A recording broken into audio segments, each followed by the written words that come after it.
Hello, and good morning, good afternoon, good evening, or good night, depending on when or however you get to watch this video. I wanted to quickly come on and state that I'm a hypocrite, and I'm just gonna put it out there. Every video I make about Real Housewives of Potomac, I said I'm not gonna talk about Mia, and every video I add an extra minute talking about Mia. But this video is strictly about Mia Thornton, and her destruction, and who's to blame for the destruction. Who's really to blame for the destruction that's happening? And the reason why I'm coming on here and even talking about Mia is because there are two articles that have come out.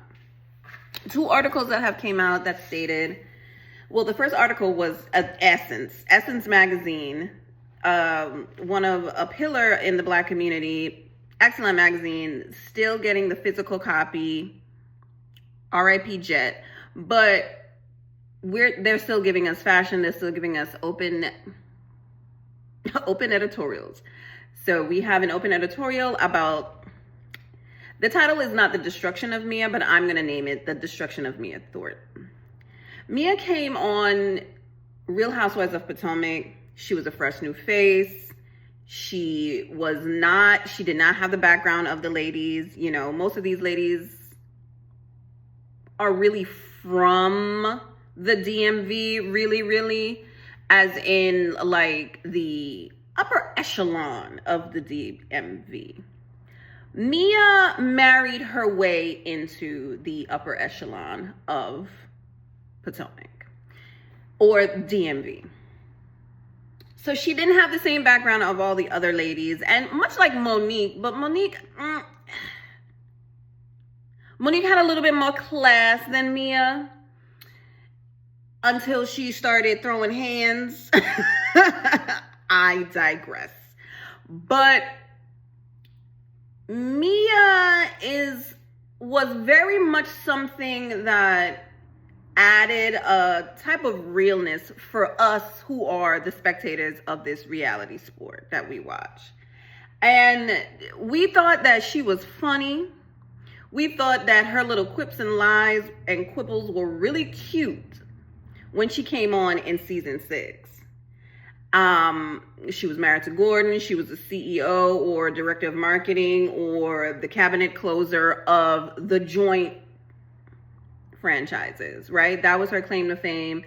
I'm in a business with my husband, him and his family. We make all this money. We are bi-coastal in North Carolina and South Carolina. Like those type of things, you know, very... Who else can we compare her to? Oh, gosh. I don't know. Ramona, maybe? No, not Ramona. What's that other one with the house in New York? What is her name? What is her name? The one who sold her house on the Upper East Side. Like, the one who did Crappy Lake with Sonia. Oh, my God. Oh, my God. Sonia Morgan. How can I forget Sonia Morgan? She's kind of like Sonia Morgan. You know what I'm saying? Sonia believes her lies. Sonia understands that she is on a reality show. Sonia knows that whatever I say, y'all got to do, and whatever I say, y'all are going to take it. And then you're going to talk behind my back because I know that I'm not telling the truth. And I know that it can be easily found out that I'm not telling the truth. Here lies the problem with Mia Thornton. Mia is different from Sonia because Sonia kept it on the show about her. And plus her child is grown. Mia has now given us her transparency, which we asked for. I mean, you ain't gotta give us all of it, but we asked for transparency for these people that we watch as a sport on TV. And she has taken that transparency and made it translucent, and we don't want it anymore.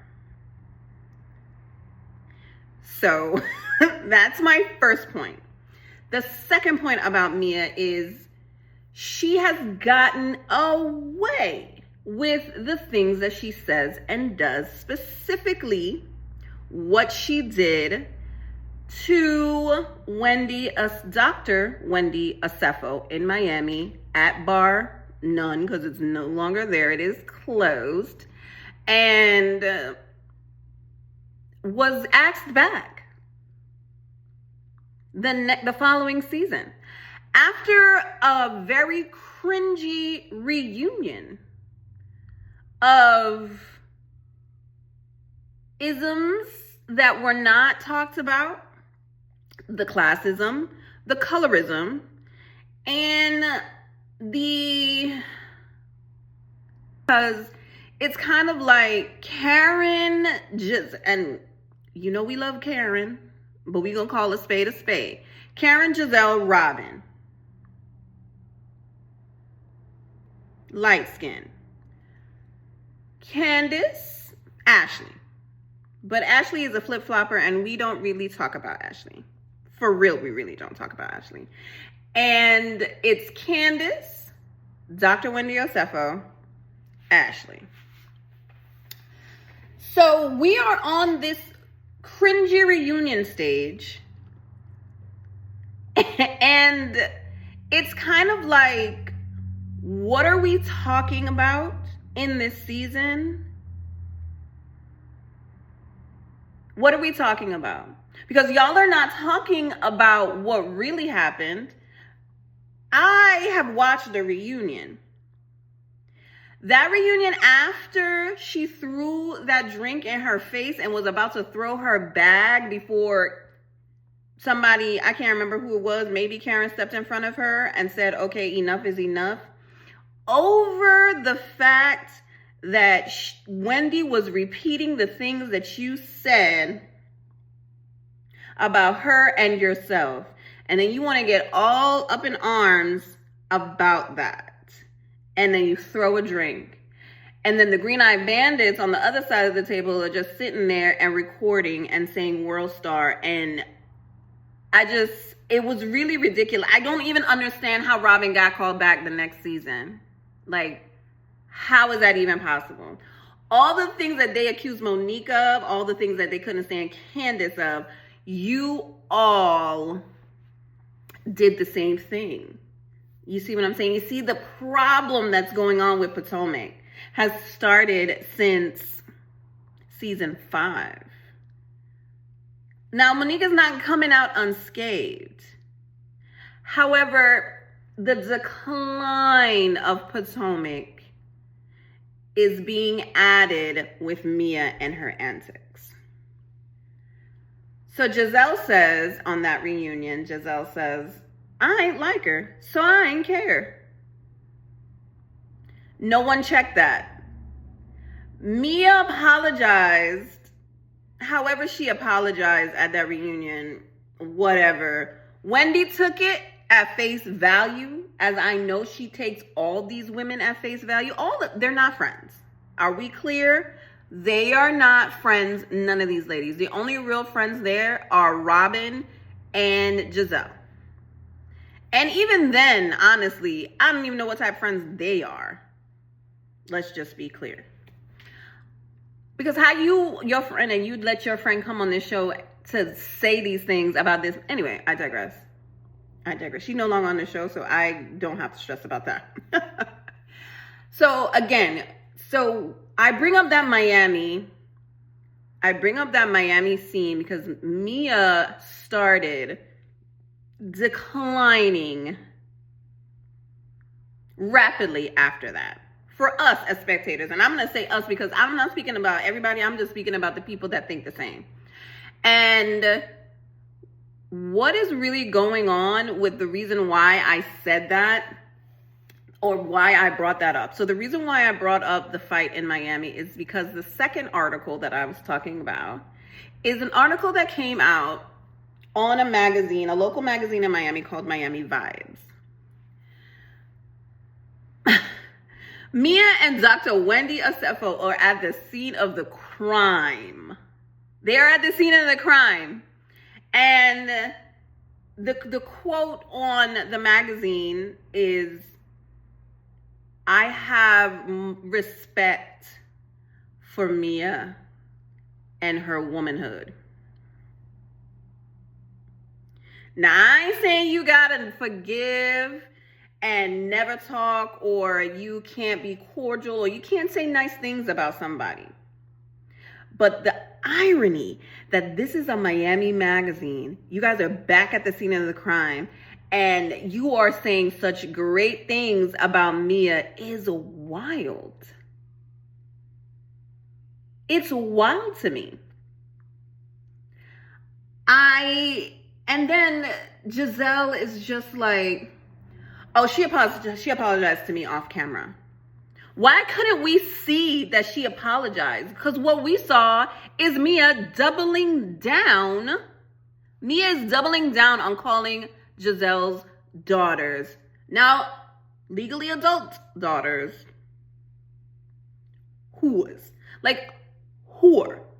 Like, not even, they're disrespectful, not even, I mean, loose might have been a stretch as well, like calling them loose. I don't know. I think I might have been, I don't know. Would you be more mad about loose or whores? They're one and the same. They're equal levels. Like, she could have said so many other things. Oh, you got some sneaky daughters. Or, you know, she called them girls whores. Doubled down on it. And then it made the edited version that we're watching of this interaction of Mia and Gizelle is just so candy coated and fake, and it makes the show boring. Now, my last video, I did say I still do enjoy watching them. I love discussing the things that we see and the things that we don't see, and I love getting other people's opinions. That's what makes the world go around. We all cannot be the same. Now, we're not saying that Mia is the most horrible person in the entire world, but we are choosing to watch her destruction on this show and making the show unbearable to even want to sit down and watch. Whose fault is it? Because we're still sitting down. For me, I'm still sitting down and watching it. Even though I'm fast forwarding, they're still getting the rate from me watching the show. Is it the cast members? Because they just accept who she is? Like, I just want to read off what Wendy said about Mia in this article. I'm reading an article online, and I think that this is probably not the full article because this is December 2024. I think they both were the cover girls of that issue of that magazine. The subtitle of this section is called From Tension to Friendship. While The Real House of Potomac often showcases dramatic conflicts, Wendy and Mia revealed how their bond has grown over the years. "We've come a long way," Mia said with a smile. "I have so much respect for Wendy. She's a strong mother and a brilliant woman." Wendy echoed the sentiment, sharing, "Despite everything, I always find the good in people. Mia and I share a connection that's deeper than the cameras. It's about understanding and respecting each other as women." The two laughed as they recounted a recent moment off camera. "We were at a mutual friend's birthday party in Miami," Wendy said. "Mia ordered Bronzino and immediately offered me some because she knows I love it. It's those little moments that show how much we've come to understand each other." This is just like a little, extra. This subtitle is Authenticity and Growth. The conversation also explores how the show portrays real human connections and growth. Matt Dillon summed it up perfectly. People want to watch evolution. They want to see real people, flaws and all, navigating life and building relationships. That's what makes The Real Housewives of Potomac so special. It's the authenticity. Wendy agreed, adding, Reality TV works when it shows people that life isn't perfect. It's about finding strength in the chaos and always striving to be better. Then Wendy goes on to say, well, the article goes on to say it's a peek into season 9. Of course, you know, this article was probably written and they did the photo shoots and all of that probably months ago, right? Sneak into season 9. This season promises a mix of drama and heartfelt moments as the women of Potomac continue to navigate friendships, family, and personal growth. Wendy and Mia's evolving friendship is just one example of how the show transcends the screen to showcase real connections.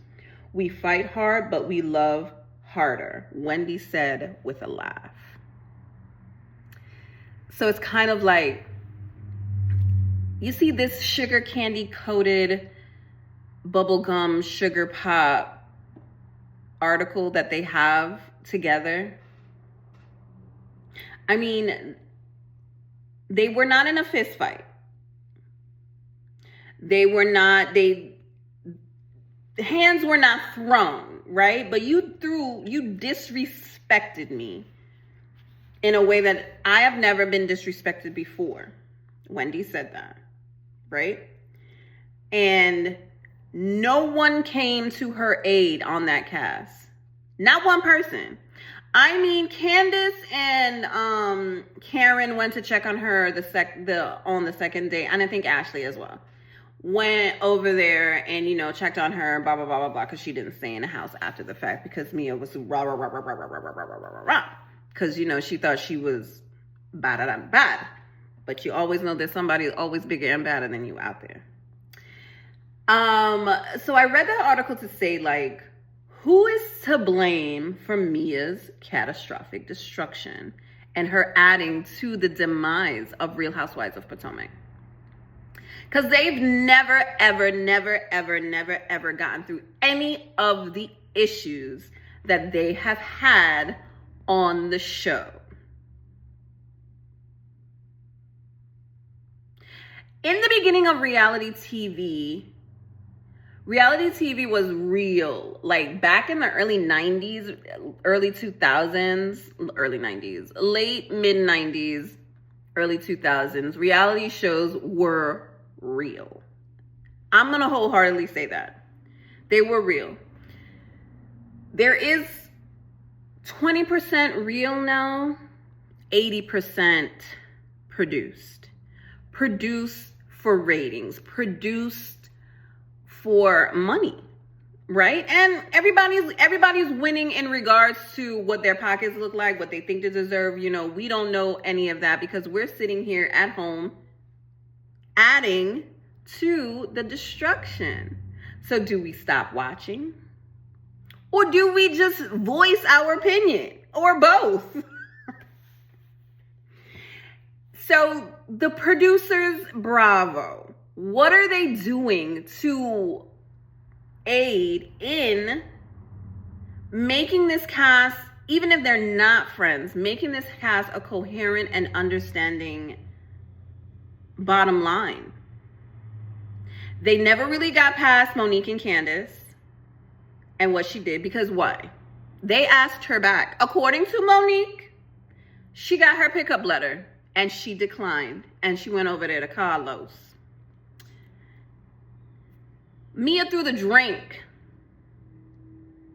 in Wendy's face. She got a pickup letter and came back the following season. Giselle is mean. She's mean. She's mean-spirited. Robin is a lackey. Robin's been a lackey since season 1. I'm sorry. She's been a lackey since season 1. She has had the same on and off situation with Juan since season 1. Didn't ask her to do anything else. Didn't tell her that she needed to step up her game. I don't feel so, because she ain't bring nothing different other than remarrying Juan. Who is to blame for the destruction of Mia Thornton? Who is it? Is it us? Is it the producers? Is it Bravo as a company and a work environment? Maybe it's all of us. recapped family values, right? Braxton, whatever they call it now. And do you know how many things have came out after that show about their family and their nieces and the nephews and all of the things that happened after Tracy died? I don't like that type of stuff. I am so glad that it was only 8 episodes. When it comes back on, I don't feel like I'm not going to watch it. Like, it gives me the biggest cringe when you bring people to fit your narrative, especially your family members. It's weird. The way that they brought little Kevin is the same way I feel how Mia is bringing her 2 kids that she shows us, because remember, she has 3. And bringing that man into the house, having Gordon there to fit her narrative of what she wants us to see. And then when Gordon said he don't want to do this no more, oh, he's manic. Oh, he's going off the hinges. Now listen, I have not watched the full episode of the Sunday night's episode of Real Housewives of Potomac as yet. But I have heard that some random woman has told her where her kids were, because where we left off is she couldn't find her kids. Don't nobody know where her kids at. Gordon picked them up and dropped them off somewhere. Why? We don't know. Maybe it was a manic situation. But why are you leaving your kids with somebody that's so destructive? Like, that is the word of the day. The word of the day is destructive. Like, he's volatile. Like, you don't know what you're going to get with him. Is that being bipolar? I'm not a doctor. Maybe that's what it is. I can sit here all day and say the same things in 5 different ways, right? But what I really want to know is, are we to blame for letting Mia con us for 3 years? Like, con us in a way that we knew we were being conned, but now we're at a point where, do we really need her on our screen? What is Real House of Potomac going to look like for season 10? Because Karen is about to be sentenced to whatever she's going to be sentenced to. Mia has had Essence Magazine again talk about Real Housewives of Potomac and how she is destroying the franchise. And I don't want to say, I take that back. I'm a hyperbole. That was ridiculous. But, however, her storyline with her kids and that man and Gordon is something that we don't want to see anymore. Because you never give us any answers, any real answers. We've always have questions. You want to come to us on the screen. You come into us, showing us, oh, he's this, he's that. So why don't you put him somewhere? Why can't he go to his family? Are they still not, like, so there's so many. It just feels so forced upon us. Like, this is what you're going to get. Don't ask no questions. But it don't make sense, Mia. It doesn't make sense. It doesn't make sense for us. And as the Essence Magazine op-ed author stated, take us out the group chat. We don't want to see it anymore. You either don't show your kids on TV, which I think you should not, especially in this situation with Gordon and his mental disorder. And you should not have that man in the house with them. Because if your daughter is whispering to her daddy, is mommy gonna marry Ink? It's already a problem. And you already,